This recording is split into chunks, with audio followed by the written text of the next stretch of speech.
that's the drama of it. I love Pope John Paul II. He'd always talk about the drama, the excitement of our lives, that things really are at stake. Or Bishop Barron loves to talk about the theodrama from von Balthasar.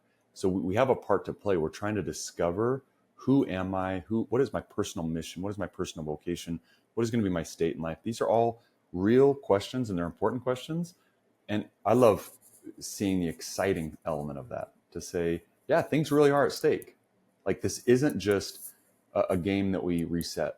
Like, we're living this life, and like you said earlier, our choices have consequences for the good. Like, we can really make an effect in this life to build up Jesus' kingdom. So let's give it a shot. Welcome to the InSpirit podcast from Amoris Christi. Join us as we explore current events and all manner of fascinating topics and explore their connections to Christian living. Hello, everyone. It's a great delight today to have with us Father Tim Monahan from the Archdiocese of Chicago. He is their Vocations Director, and that's a big archdiocese to be Vocations Director for.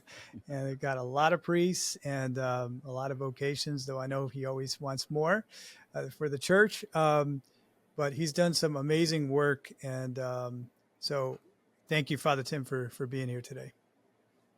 My pleasure. Thanks for having me on, Father Thomas. Yeah. So first, could you just tell us a little bit about how many years have you been doing this? And if you can estimate, how many people do you think you've walked with in their vocational journey? So I've been doing this, I'm in my 7th year.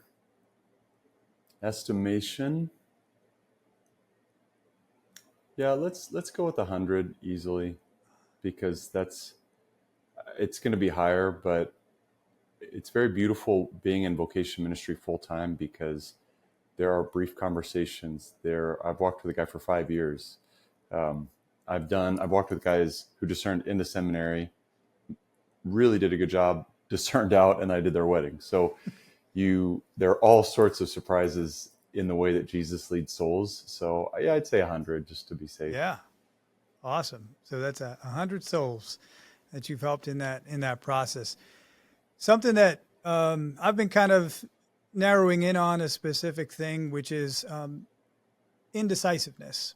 Sometimes people get stuck in indecisiveness, and it's just, it's hard. I mean, it's obviously a very big decision. I mean, what are you going to do with the rest of your life? Like when we're talking about vocation. So it's certainly very understandable, but I don't know if you've encountered that in people that you've walked with, and then just what's your thought about where that might be coming from, especially if it's going on for a long time? I've definitely encountered it. That was an early frustration in the ministry, was guys would just ghost me. I'd be like, wait, I thought we're having a good conversation, or others will. So there's the ghosting, the unwillingness to engage, or the indecisiveness manifested as kind of a similar conversation over and over and over. And you're like, okay, there's something else going on here, because life continues. What really strikes me is one of my good friends growing up in high school. He grew up in communist Bulgaria, and so there were very stark choices, and there was a certain simplicity, a forced simplicity to the life there. And when he came to the United States, and this is heard from others who grew up in different communist regimes, they were overwhelmed. They had decision fatigue. They were overwhelmed by just going to a supermarket, and they would look around and say, I didn't know you could have 20 different types of bread. Like, I just want bread. So I think in a certain sense, we've done a poor job. We have overwhelmed the younger generation with decisions and choices. And for those who have found their life choice, whether that's a job, a vocation, a spouse, etc., for those of us who have found it, we have a certain confidence and security, and we're not always very patient with the young ones, because what do we do as soon as we see somebody who's getting close to graduation, whether that's high school or college? What are you going to do next? What job do you have lined up? What graduate school do you have? Because it's easy for us to talk about it. We're older, and we're like, oh, this is an exciting part of their journey, and I want to connect with them.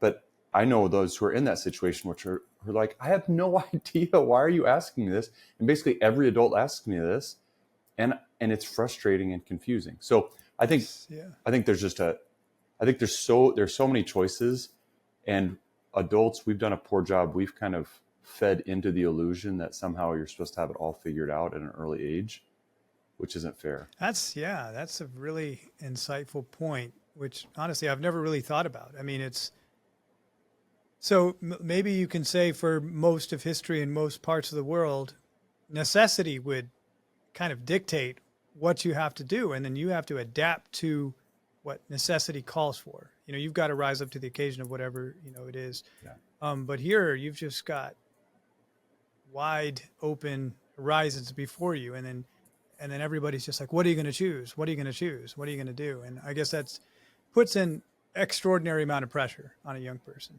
right? There's a certain element that is to be celebrated. Like, thanks be to God, we live in a free country and that we do have choices. Like that is really encouraging and exciting. But there is an element, Jean-Paul Sartre, the famous existentialist, Sartre, he said, basically existence is hell, because his vision of life was you are crushed by you get to choose everything. You are totally in control and free, and you have to choose every aspect, and it's hell because of the burden of those choices. We obviously don't want to agree with Sartre's philosophy and viewpoint, but there's a certain truth to him understanding how one can be crushed by the weight of decisions. Yeah, especially, and that's something that. Yeah, because you're responsible for those choices, right? So it's like you have to make the choices, then you have to deal with the consequences of that. So yeah. So and then I would say even more so, then we throw in the whole entertainment industry and then social media of, again, this, I think that was already existing somewhat, but with the rise of social media, then it's just been amplified to a crippling degree. Because you see more choices in front of you. Is that what you mean? Yeah. Yep. Yeah, you're exposed Exactly. from the time you're very young. You get exposed to the whole world, to all kinds of possibilities. Again, which are all good things, but I guess they come with a cost. So how do you walk with somebody through that? I mean, so that they're able to, even though there are so many options before them, and there's really no necessity imposed upon them, they could, I guess, in theory, just keep waiting. And it's not like they're going to go hungry, I mean, Right. So how do you walk with somebody to help them to really make a meaningful and life-giving choice to follow Jesus whichever way he's calling? The first step I always encourage them to do is to try and refocus, to open themselves up to experiences of Jesus' presence and his love, because my experience is that lowers the level of fear. Because when you're loved unconditionally, it's okay to fail. It's okay to make wrong decisions. It's okay to give it a try.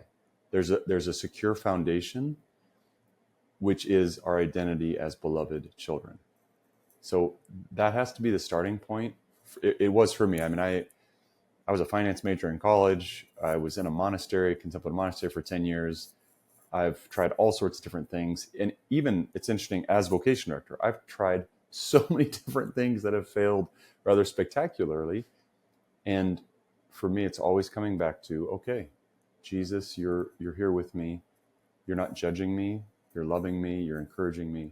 And that gives me the confidence to try again. So I think the foundation for anyone who's struggling with indecisiveness has to be that foundation of Jesus' love, his presence, that is unshakable. It's unshakable, and it seems like it's more.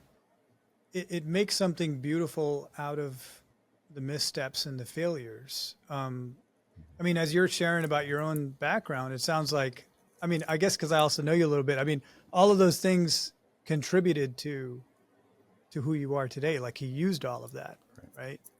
Right. Yeah, that's a confidence that we have in retrospect, is we are able to see with more experience. We can see, Jesus, you brought good. You're the divine artist. You brought good out of these failures and mistakes such that they don't sting anymore. It's like, okay, that gives a freedom to experimenting and trying to put yourself out there. So I think the base has to be that foundation of Jesus' love and his presence. And the second step is just to pray for courage and to make a choice. Brene Brown is excellent on this, that we can still feel very afraid, but we need the courage to try something, because then we are engaging with the reality of our lives. And it's in that reality of our lives that we can understand, hey, I don't like this, or I feel totally alive and I want more of it.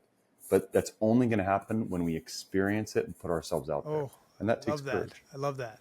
Yeah, because I think it's a mistake to think that, all right, I have to sit here and do discernment and just know everything completely with absolute certainty, like I'm not going to make any mistakes, and then I'm going to take a step forward. Like life never unfolds that way, right? It's, okay, Right. I have a sense, hey, maybe I'm being called to the priesthood. I feel like I might be.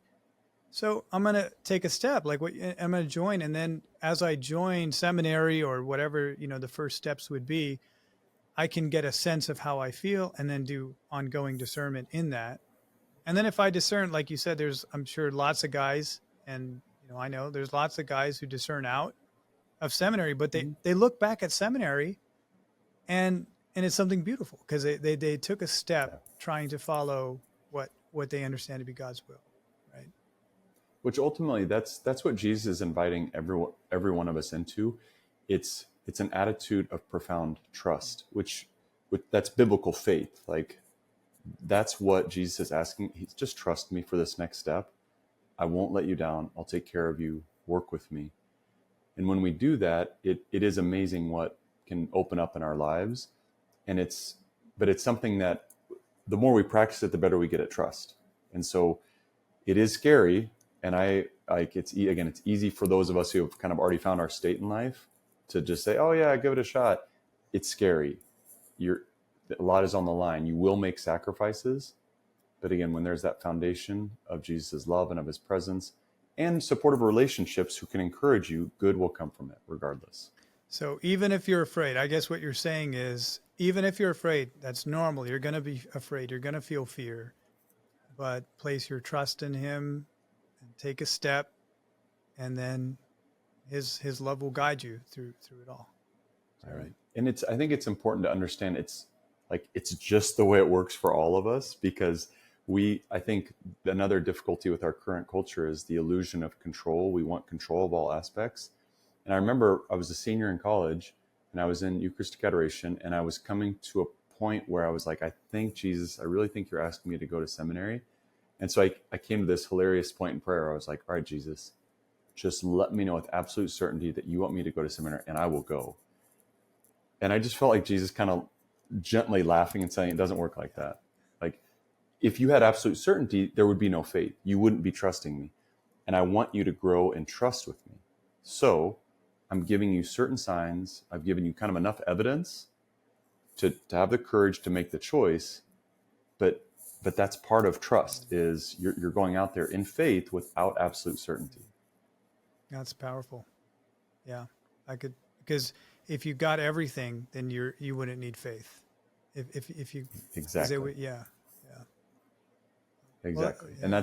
And again, that's the drama of it. I love, Pope John Paul II, he'd always talk about the drama, the excitement of our lives, that things really are at stake. Or Bishop Barron loves to talk about the theodrama from von Balthasar. So we have a part to play. We're trying to discover, who am I? What is my personal mission? What is my personal vocation? What is going to be my state in life? These are all real questions, and they're important questions. And I love seeing the exciting element of that, to say, yeah, things really are at stake. Like, this isn't just a game that we reset. Like, we're living this life, and like you said earlier, our choices have consequences for the good. Like, we can really make an effect in this life to build up Jesus' kingdom. So let's give it a shot. Yeah. And it's like the fear is actually part of the drama. I mean, if that's another way of looking at the fear, is that it's exciting, it's adventurous. I mean, that's when you feel the fear, is because you're really actually engaging in life. And yeah, that's beautiful. The drama. Yeah. And one of my buddies, he's one of my best friends. He's a priest, and he was reading through one of his old journals, and he was going through the period where basically he's breaking up with his girlfriend of 7 years. He was leaving behind his career, what he had majored in school, and he was going to give a propedeutic year, a spirituality year, a shot in seminary. And he just, in his journal, he's talking about the tears and the pain and the fear, like he's experiencing this and he's writing it down, and he was reading it back to me. He's like, that was hard. Like discernment is tough. And it really helped me understand that it's same for me. Like there were lots of tears, there were lots of fights. There's a wrestling. I always love to think of Genesis with Jacob wrestling with the angel at night. That for me is discernment. It's not just like this quiet walk in the park. It can be gut wrenching at times, but it's beautiful. Like that's what we're alive. It makes us feel alive. Even the fear, even the failures.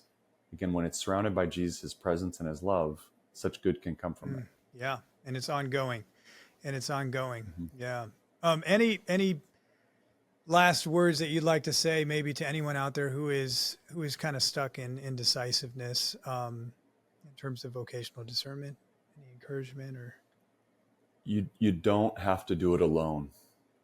That for me is one of the biggest lies that we'll hear, is that when we're indecisive, we keep trying to figure it out, and we just don't let yourself be alone. Obviously, reach out in prayer, reach out to your best friends, your family members, priests, religious, mentors, coaches.